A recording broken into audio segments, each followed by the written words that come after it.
Nuit de juin. L'été, lorsque le jour a fui, de fleurs couvertes la plaine verse au loin un parfum enivrant. Les yeux fermés, l'oreille aux rumeurs entr'ouvertes, on ne dort qu'à demi d'un sommeil transparent.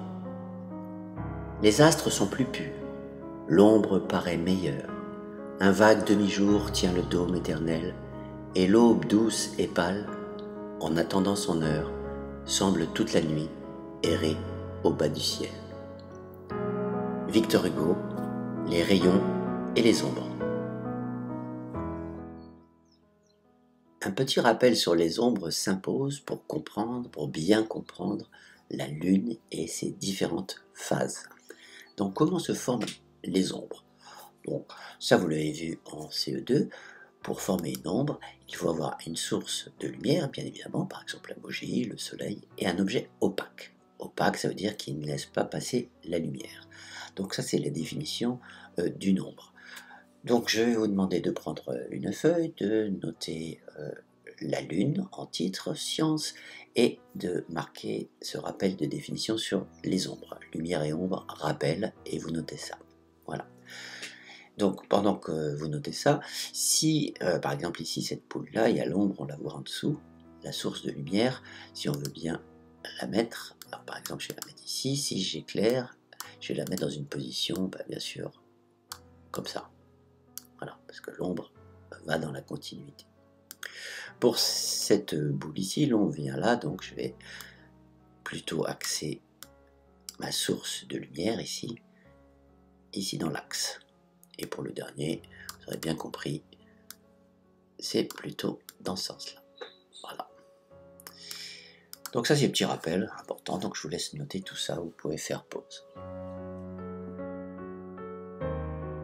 Les ombres. Alors si nous prenons cette lampe-là et que nous éclairons ce petit bâton, qu'est-ce qui va se passer? Donc le rayon lumineux est rectiligne et l'ombre va avoir cette distance-là. Voilà. Si je change un petit peu ma position, là, je suis plus vers la verticale ici du bâton, donc l'ombre est beaucoup plus petite. Et dans ce cas-là, c'est dans l'autre sens. Donc, on voit que l'ombre varie. Donc, conclusion. Donc, l'ombre portée varie en fonction de la position de la source de lumière. Elle peut être de taille différente, bien sûr, et plus la source de lumière est située à la verticale de l'objet, plus l'ombre est toute petite. Et plus la source de lumière est située à l'horizontale de l'objet, plus l'ombre est grande. Donc ça, c'est important. Vous pouvez noter aussi cette information. Donc, comment varient les ombres, et vous notez la conclusion en marron sur votre feuille. Vous pouvez faire pause. Un dernier rappel sur les ombres, c'est ce qu'on appelle l'ombre propre et l'ombre portée. Alors qu'est-ce que ça veut dire?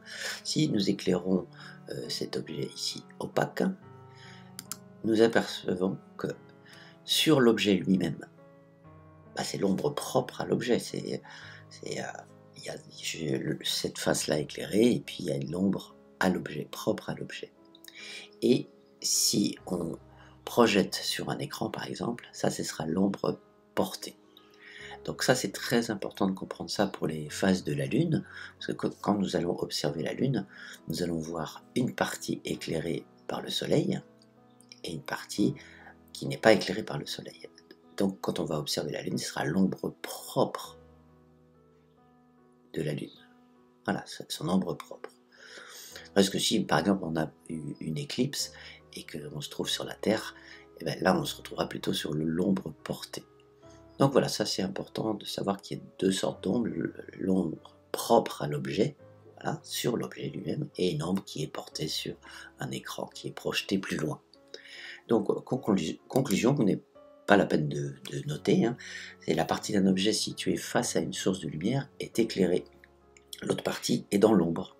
L'objet est toujours entre la source de lumière et son ombre, bien sûr. L'ombre propre est la zone de l'objet qui ne reçoit pas de lumière, c'est l'objet sur lui-même.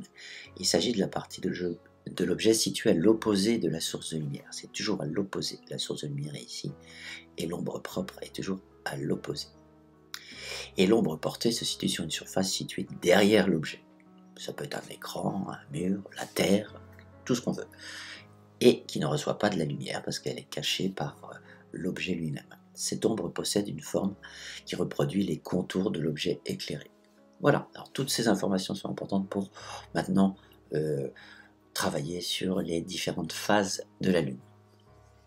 Donc la Lune est le satellite naturel de la Terre. Alors qu'est-ce que c'est qu'un satellite? C'est un objet céleste, un objet de l'espace qui tourne autour d'une planète.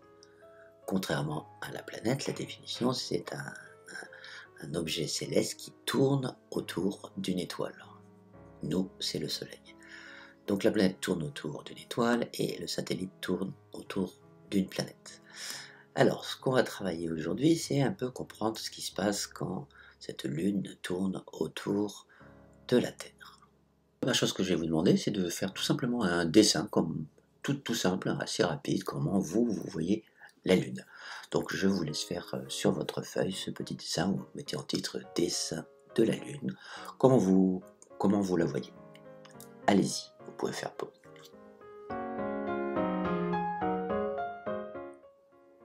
Donc généralement, quand on représente la Lune, on a souvent cette forme que vous connaissez, le croissant de Lune, les différents croissants de Lune dans un sens ou dans l'autre, et aussi on peut avoir ces dessins-là, des tout petits croissants, des pleines lunes, tout ça. Donc ça, c'est les différentes façons dont vous allez représenter la Lune. Alors, on va regarder un petit peu comment on les nomme. Voilà. Donc, ça vous le savez, quand on voit la Lune entière, c'est la pleine Lune. Ici, c'est un quartier de Lune. Voilà, c'est la moitié de Lune. Ici, c'est un croissant de Lune. Et quand on ne voit rien, ça s'appelle la nouvelle Lune. Donc, vous faites des petits dessins assez rapides sur votre feuille et vous notez les noms qui correspondent. Ensuite, la conclusion, c'est quand on observe la Lune, on observe différents aspects, soit un croissant, soit une pleine lune, soit un quartier de lune, soit une lune gibbeuse. Alors une lune gibbeuse, c'est un peu plus grand que le quartier, là il y a une partie ici, voilà, donc ce dessin là par exemple, là c'est une lune gibbeuse, celle-là aussi, voilà, ça c'est la pleine lune.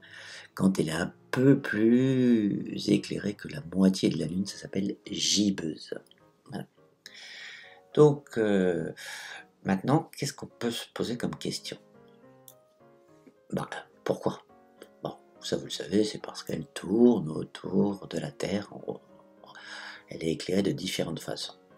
Donc maintenant, on va essayer de voir, de comprendre, quand on observe la Lune, tiens, on va se dire, tiens, c'est un premier quartier, un dernier quartier, un premier croissant de Lune, tiens, la Lune va bientôt disparaître, tiens, voilà, donc comprendre comment ça se passe. En général, pour comprendre les différents aspects de la Lune, on fait ce qu'on appelle en science une modélisation. On va modéliser, on va essayer de faire une petite maquette de la réalité. Alors, généralement, on prend un globe, une petite balle, une source de lumière, et on observe, quand on tourne la petite balle autour de la Terre, qu'est-ce qu'on observe? Voilà, quelle partie de la petite balle est éclairée. Mais ce qui est important, surtout, c'est de se dire, oui, mais nous sommes sur Terre, donc qu'est-ce qu'on voit quand je suis sur Terre, qu'est-ce que j'observe ici? Alors, par exemple, dans ce dessin, le Soleil, il est là, moi je suis sur la Terre, qu'est-ce que j'observe? Alors, c'est-à-dire que je regarde ici, je vais prendre qu'est-ce que je vais observer ici? Alors évidemment, quand je regarde dans cette direction, qu'est-ce que je vais observer? Alors si je vais le refaire ici en noir comme ça, il y a une partie qui va être noire ici. La partie éclairée, c'est celle-là, et la partie noire, alors je vais vous faire noir ici, voilà, c'est cette partie-là, tout ça, ce sera noir. Ce ne sera pas éclairé. Parce que l'ombre propre de la Lune, elle est ici. Voilà. Donc cette partie est éclairée, moi je regarde par là, donc qu'est-ce que je vois? Rien du tout. Ce qu'on appelle la nouvelle Lune. Donc ça c'est important, toujours quand on observe les schémas de scientifiques pour expliquer la Lune, c'est moi où je me place, je suis sur la Terre évidemment. Voilà, je ne suis pas comme la photo montre quelque part dans l'espace et qui regarde de loin. Voilà, parce que là, je verrais simplement un croissant, un demi-croissant, comme ça, par exemple. Alors, je vais prendre noir. Voilà. Parce que si j'étais dans l'espace à l'endroit d'où est pris la photo, eh ben, je verrais exactement ça, quoi. Exactement ce que je vois, ce que vous avez devant les yeux. Voilà, je verrais ça, un quartier. Mais en fait, quand je suis sur Terre, je vois pas ça du tout. Je vois rien parce que je suis ici. Donc, moi, je suis dans cette direction. Je ne vois absolument rien. Avant de vous proposer plusieurs exercices pour me dire si vous reconnaissez les différentes phases de la Lune, généralement, bon, on fait des recherches d'informations. Donc, j'ai fait pour vous. Donc, on recherche sur Internet ou dans les livres. Voilà. Et attention, bien sûr, toujours à la source, d'où ça vient. Donc, quelques informations sur le diamètre de la Terre, le diamètre de la Lune, la distance, etc., etc. Donc, sur Internet, on trouve la différence. Là, le diamètre de la Terre, c'est en moyenne, c'est à peu près 12 700 km, ce qui est une petite déformation due à la rotation de la Terre, voilà, elle est plus aplatie au pôle. Le diamètre de la Lune, c'est 3500 km, donc c'est pas si grand que ça, hein, c'est 3 fois et demi la taille de la France. Alors bon, c'est quand même gros, mais c'est pas énorme. Et la distance entre la Terre et la Lune, c'est à peu près 384 000 km. Donc c'est en moyenne parce que c'est une ellipse, c'est pas un cercle constant. Voilà. La durée de révolution de la Lune autour de la Terre, c'est-à-dire révolution, c'est pour faire un tour entier. C'est 27 jours et 7 heures. Voilà, elle fait un tour entier en 27 jours et 7 heures. Mais la durée entre deux nouvelles lunes, c'est-à-dire par exemple entre la pleine lune et le retour de la pleine lune, c'est 29 jours. Alors pourquoi cette différence? C'est tout simplement pendant la révolution, 27 jours, la Terre elle continue à avancer et donc il lui faut encore un petit peu plus, 2 jours et quelques heures pour revenir dans sa position de nouvelle lune ou pleine lune. Voilà, c'est pour ça qu'il y a une différence entre les deux.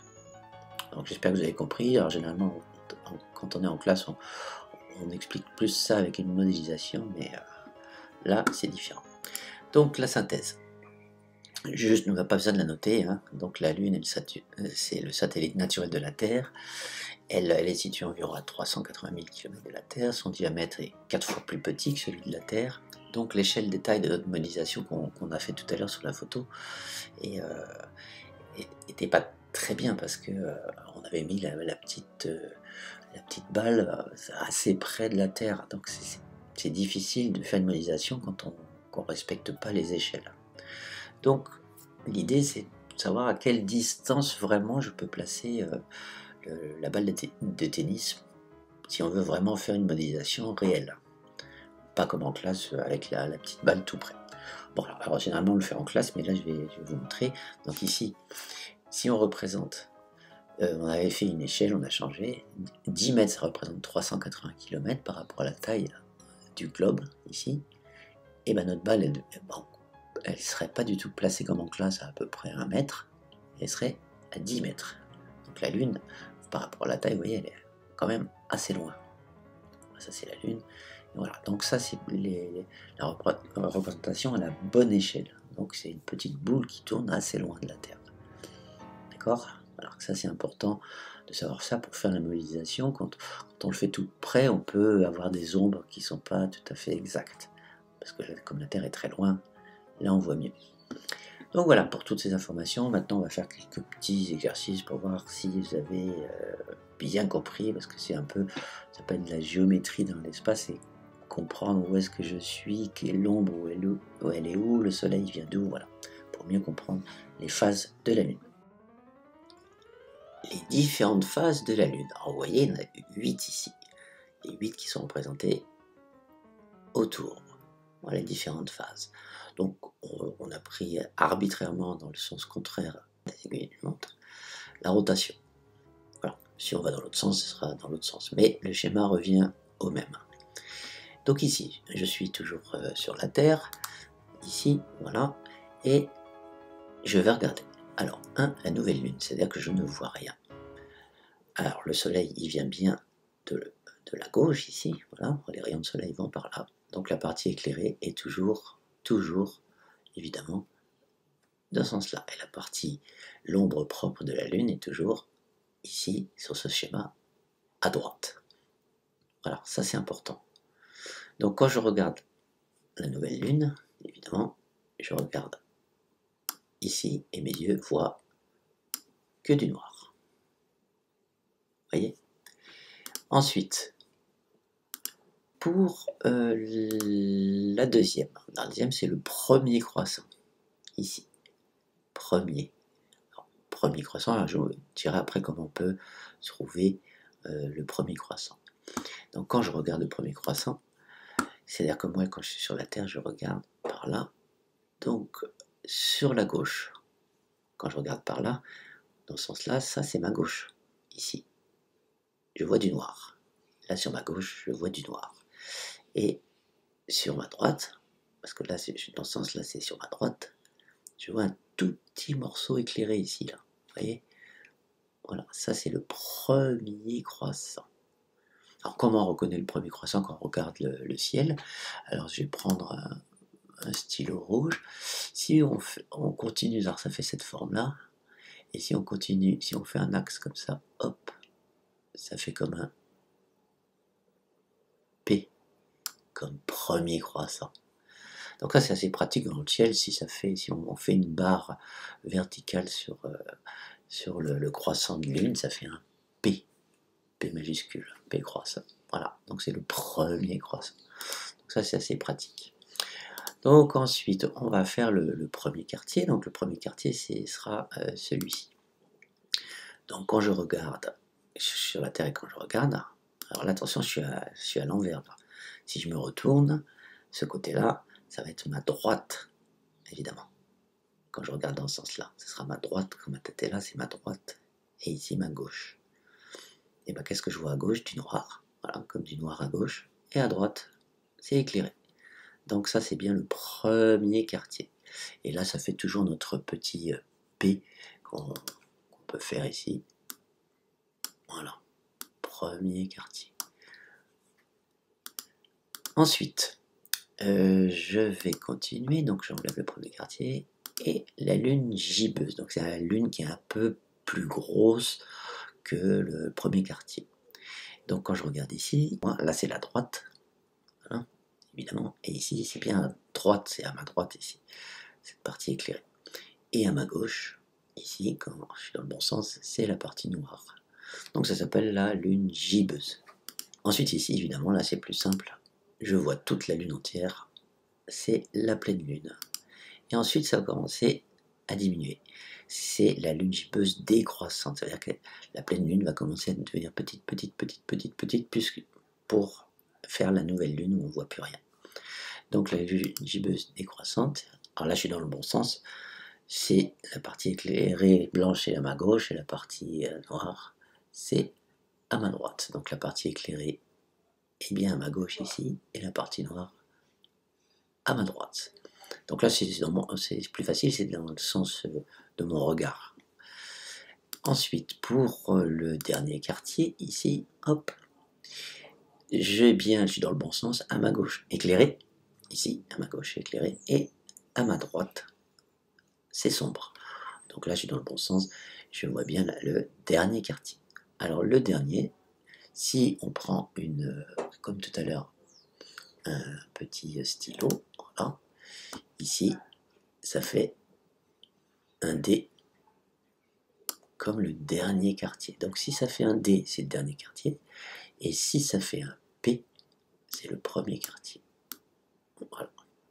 Donc ici c'est le dernier quartier, hop, un D dernier et un P premier. Donc c'est un moyen mnémotechnique pour bien se rappeler.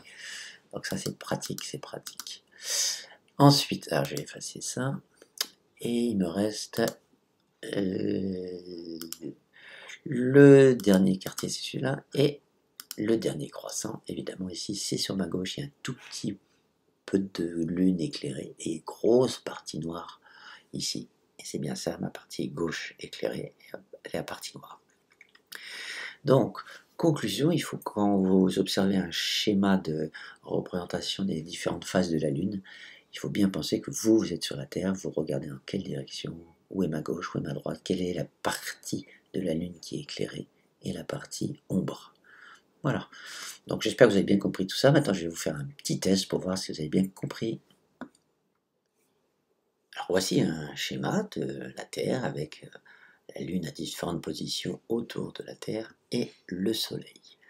Alors attention, et si c'est bien la partie éclairée, c'est bien celle-là, et la partie de l'ombre propre, c'est bien ici. Donc toujours dans le même sens. Voilà. Donc ce que je vais vous demander, j'ai numéroté les lunes. Ça c'est le numéro 1, 2, 3, 4, 5, 6, 7 et 8 sur ces différentes phases. Donc je vais vous demander de faire un petit schéma. Vous mettez 1 sur votre feuille et vous allez me dire ce que vous voyez. Voilà, faire le dessin de la forme de la Lune que vous voyez quand vous êtes placé sur la Terre. Voilà, donc je vous laisse faire. Donc 1, 2, 3, 4, 5, 6, 7, 8. Je vous laisse faire ces 8 petits dessins assez rapides, hein, pas besoin d'être très précis. Mais quelle est la forme de la Terre? Voilà, quelle est la forme de croissant? Dans quel sens il va être? Et voilà, donc je vous laisse faire ces 8 opérations et après on va corriger.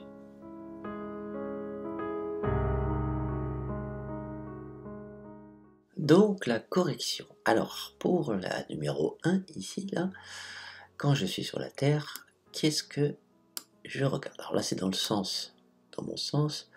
Donc ici c'est ma gauche et ici c'est ma droite.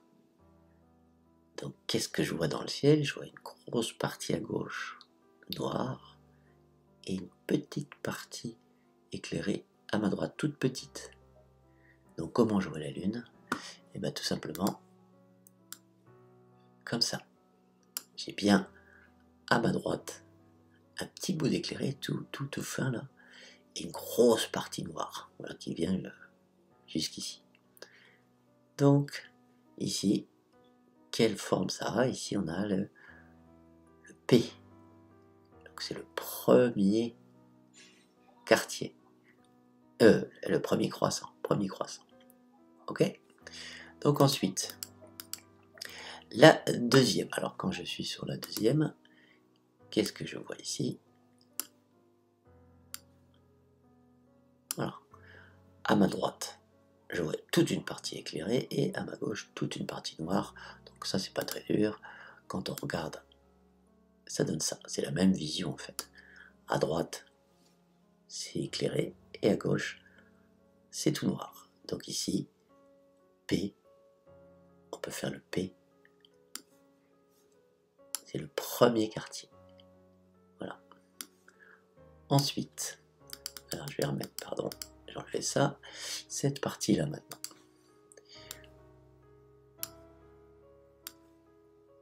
Quand je regarde ça, alors c'est à peu près ici. À ma droite, c'est une grosse partie éclairée, et à ma gauche, une toute petite qui n'est pas éclairée. Donc, ici, ça va être la gibbeuse croissante. Voilà. Donc, il fallait faire cette forme-là. Ensuite, attends, je vais revenir là. Celle-ci. Celle-ci est assez simple. Mon œil voit absolument toute la Lune. Donc ici, nous sommes en phase de pleine Lune. Ça, c'est simple. Ensuite, on va effacer ça. Quand je suis maintenant ici, que vois-je? Alors là, attention, je regarde vers le bas, c'est inversé. Donc, ça, c'est ma gauche. Et ça, c'est ma droite. Donc, que vois-je? À ma gauche, toute une partie éclairée. Et à ma droite, une toute petite partie noire. Ça, c'est la gibbeuse décroissante. Elle va commencer à diminuer, la Lune, dans la phase. Voilà. Ensuite, pour cette Lune-là, donc là aussi, nous sommes inversés, attention. Ici, c'est bien, quand je regarde dans ce sens-là, c'est bien ma gauche. Et ici, c'est ma droite. Donc là, quand je vais regarder la Lune, moi je vais voir absolument l'inverse de ce que je vois d'ici quand je suis éloigné de la Terre. Donc ici, je vais voir exactement le contraire. Donc à ma gauche, éclairé, à ma droite, noir. Ça, c'est le quartier. Et on peut voir aussi que ça fait un D. Voilà. Ensuite, hop, je vais effacer ça. Voilà. Dernier quartier. Et ici, que vois-je? Donc ici, c'est ma gauche. Ici, c'est ma droite. Donc qu'est-ce que je vois? Ici, à ma gauche, un tout petit croissant, et à ma droite, beaucoup de noir. Voilà. Donc beaucoup de noir à ma droite et un petit bout de croissant à ma gauche. Donc je vois cette forme-là. Et enfin, je vais revenir là. Le dernier, ici, quand je regarde,